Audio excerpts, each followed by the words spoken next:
Veľmi milým jesenným podujatím pre rodiny je jesenná tvorivá dielňa. Bolo tu aj takmer 30 stupňov, alebo fúkal vietor, alebo nepríjemne pršalo, ale vždy sa na podujatí našlo publikum. Jedným z najdôležitejších materiálov je tekvica, ktorú v dnešnej dobe nie je také ľahké zohnať. Čoraz menej miestnych poľnohospodárov ju pestuje vo veľkom množstve. Edina Švajcerová ale už roky má spoľahlivého dodávateľa v osobe Jozefa Dékáňa. Tento rok vyhotovili 60 kusov základu pre tekvicový lampáš, ktoré čakali na svoj osud na dvore Domu ľudových tradícií. Nikdy predtým toľko, všetky boli spracované. Drevené ihrisko na dvore sa opäť tešilo veľkému úspechu u detí, rovnako ako remeselné aktivity, ktoré ponúkala tvorivá dielňa. Nudiť sa naozaj nebolo kedy. V rade remeselníkov dostala dielňa Kalapműhelye.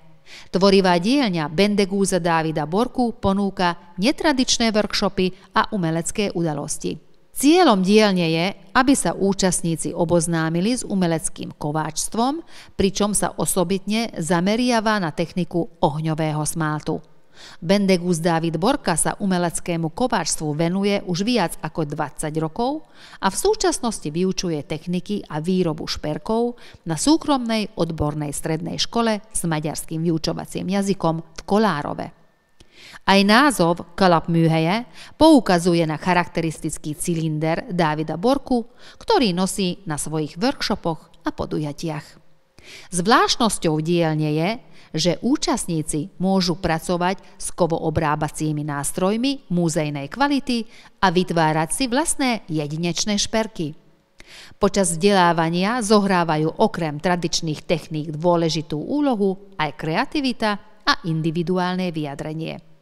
Kalapműhelye je preto nie len miestom, ale aj komunitným priestorom, kde sa záujemcovia o umenie môžu stretávať, učiť sa a tvoriť.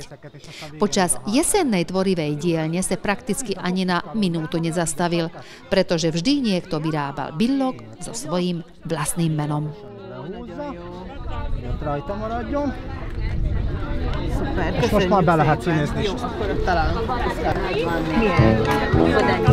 Na? Sárga? Jó, akkor tedd rá. De